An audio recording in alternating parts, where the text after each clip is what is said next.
Chapter 2. Surrounded by a sea of tribes. Europe becomes Christian.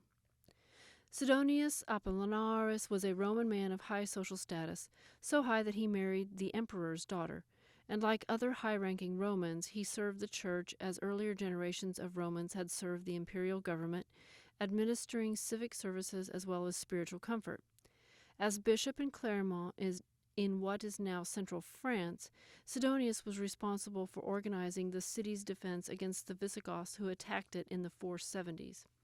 His letters reveal the meeting and mingling of Germans and Romans, pagans and Christians in the early Middle Ages.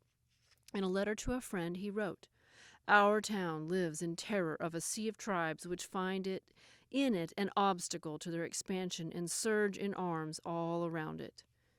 When Clermont fell to the Visigoths, Sidonius spent 3 years as their prisoner. Yet the tribes, Sidonius noted, were changing. Describing the Germanic prince Sigismund and his army in a letter to a friend, Sidonius explained the differences between a somewhat Roman German and other barbarians. Wrote Sidonius, "With charming modesty, Sigismund went afoot amid his bodyguards and footmen, in flame-red mantle, with much glint of ruddy gold and gleam of snowy silken tunic, his fair hair, red cheeks, and white skin according with the 3 hues of his equipment. But with chiefs and allies who bore him company were dread of aspect. Their feet were laced in boots of bristly hide reaching to the heels, ankles and legs were exposed. They wore tight tunics of varied color hardly descending to their bare knees, the sleeves covering only the upper arms." Although Sidonius lived far from Rome, to him Rome remained the center of civilization.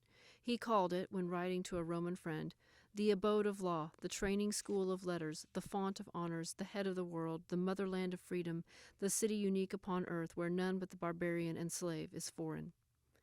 But he knew that the Roman world was changing around him, and he looked to Christianity to preserve learning and bring civilization to the barbarians. Christianity didn't always unify people, however. Many of the Germanic tribes had converted to the Arian form of Christianity. At first they were hostile to people who followed Roman Christianity, although eventually they too accepted that Jesus was divine. But another tribe, the Franks, still worshipped their old gods and knew little about Christianity. After the Franks moved into France, a Christian woman named Clotilde gave their history a new direction. Clotilde married the pagan king of the Franks and launched one of the great ruling families of early medieval Europe. Let's be frank. Clotilde's uncle, a Germanic king, had murdered her father and drowned her mother by tying a stone around her neck. Her sister retreated to a home for Christian nuns. Clotilde might have done the same, but her beauty impressed Clovis, king of the Franks.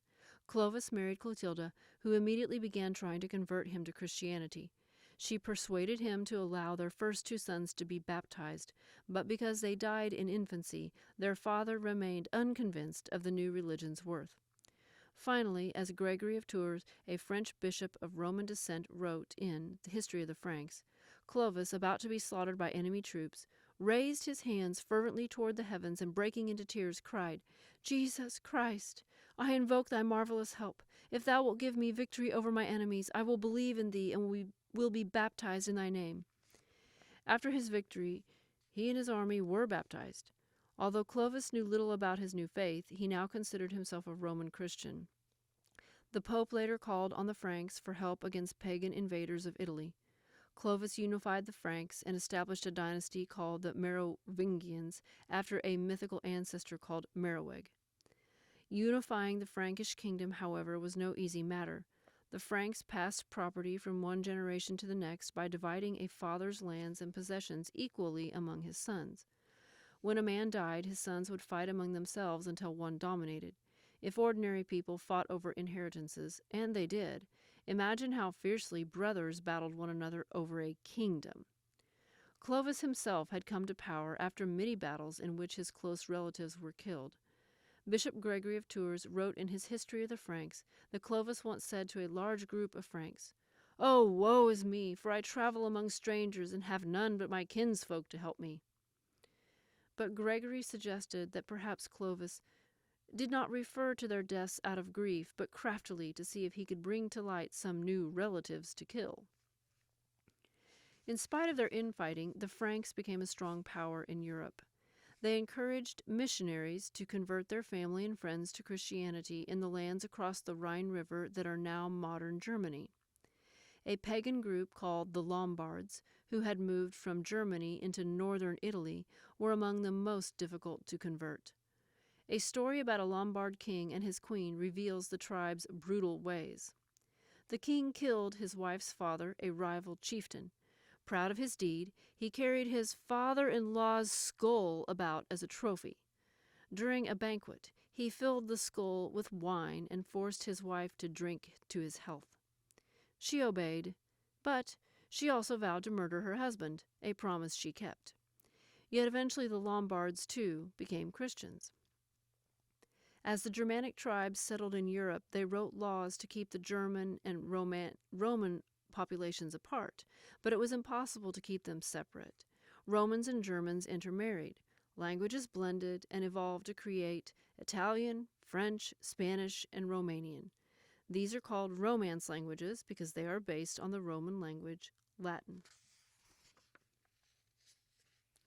Papa and the Venerable Bede. A shared culture, customs, traditions, and beliefs practiced by both Roman and Germanic populations gradually emerged in Europe. The Church kept alive many Roman elements of that culture. Latin was the language used in church services and documents. The Church also provided leadership. Since the early days of Christianity, bishops had led congregations and communities. Their religious duties included ordaining priests, or formally granting them power to conduct rites, and then supervising their conduct, overseeing Christian teaching, and regulating monasteries. In the early Middle Ages, bishops became town leaders as well. Like Sidonius, they governed towns and the countryside around them. Cathedrals, the churches led by bishops, were at the center of both worship and civic administration. Some were quite grand. Describing a cathedral built in Clermont-Ferrand, France, Bishop Gregory of Tours wrote, "The whole building is constructed in the shape of a cross. It has 52 windows, 70 columns, and 8 doorways. In it, one is conscious of the fear of God and of a great brightness." The highest-ranking bishop in Western Europe was the Bishop of Rome. Christian tradition said that Peter, one of Jesus' original followers, had founded the first church in Rome before being martyred there. As Peter's successor, the Bishop of Rome was considered the head of the church. He came to be called Pope, or Papa, which is Latin for father. Rome was the old imperial capital, and people were used to looking to the city and its government for guidance. The able men in Rome who held the papacy, or office of the Pope, gave it great stature. Among them were heroic leaders such as Pope Gregory the Great, who promoted missionary activity to spread Christianity in the 6th century, declaring that even the Anglo-Saxon slave children, quote, "have the face of angels and should be fellow heirs of the angels in heaven." As Christianity advanced within the old empire, people on the fringes remained pagan. A number of medieval monks became missionaries to carry the faith to them. One was St. Patrick, who converted the Irish in the early 6th century. According to his early biographer, Patrick came from a Christian family in Britain, but Irish raiders captured him when he was 16. He spent 6 miserable years as a slave in Ireland before he escaped and returned to Britain. A dream told him to return to Ireland and convert the people to Christianity, and he accepted the mission. Many of Patrick's followers were killed, and he was nearly martyred, but Ireland became Christian. The Irish then sent their own missionaries to northern England, where their monasteries preserved Latin learning and converted the local people. Unlike monasteries in other parts of Europe, those of northern England housed both men and women who were often supervised by abbesses rather than abbots. Another form of monastic life, created by a young Roman nobleman, came from Italy. Born in Nursia near Spoleto around 480, Benedict didn't follow the usual career path for his class. Instead of entering politics, he lived alone and devoted himself to prayer. His reputation as a holy man grew, and he gained followers, too many to settle near him. Benedict also saw that his disciples were overwhelmed by worldly temptations and that they fought with one another.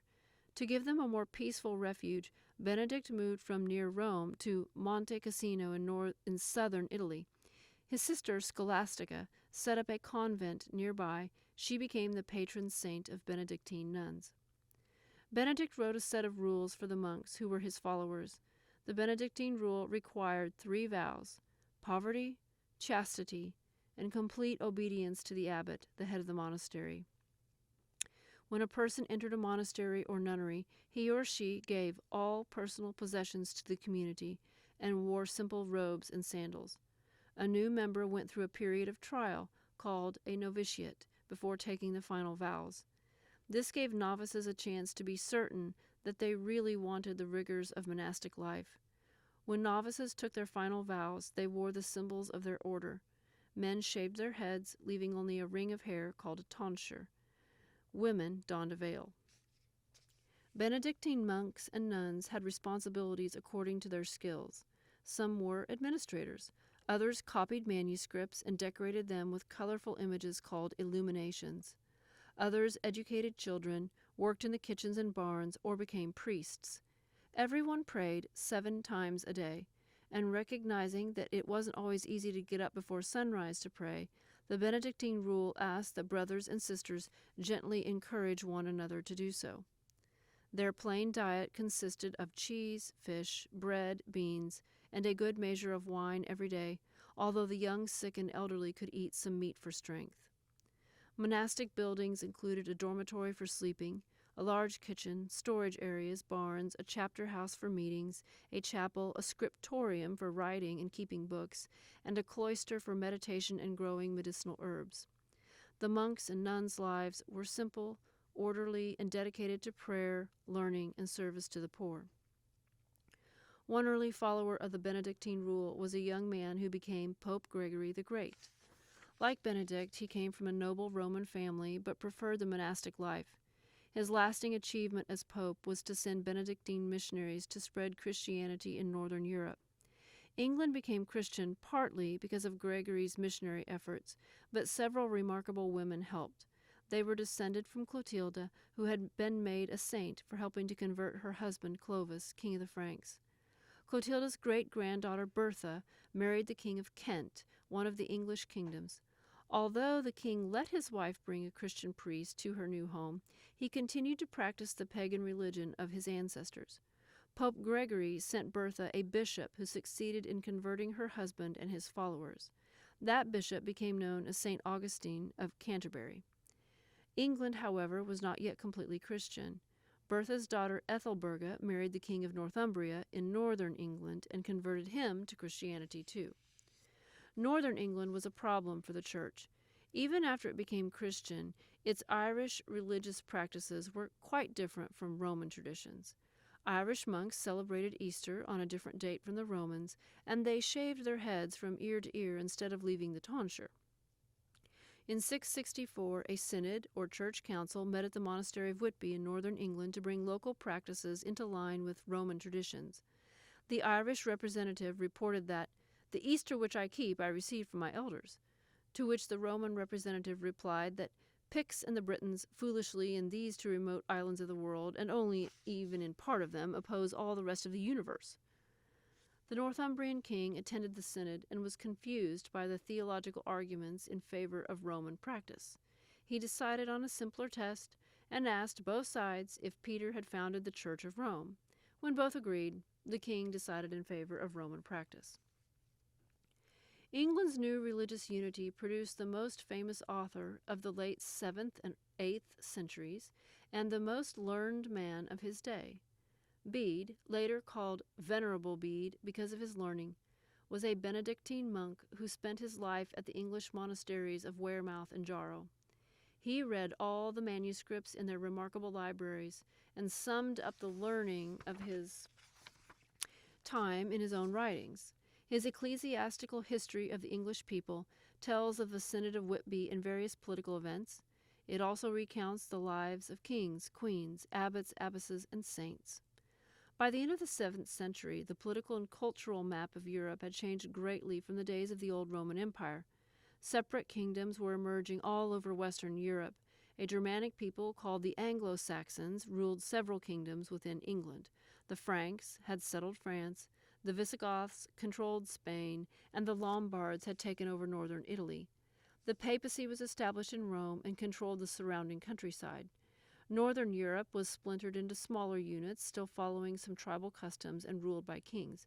These northerners were officially Christian, but they held on to some of their old pagan practices, and a few of these customs have survived to the present. The names of Tuesday, Wednesday, and Thursday, for example, come from the names of the Germanic gods Tu, Woden, and Thor.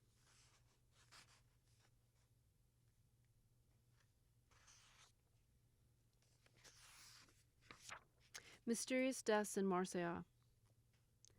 The Middle Ages began and ended with outbreaks of the deadly bubonic plague. The first plague struck Europe in the middle of the 6th century. Plague is an infection that spreads to humans bitten by fleas that have picked up bacteria from infected rats. Rats and fleas were both plentiful in the Middle Ages. The plague killed 3/4 of all those who became infected.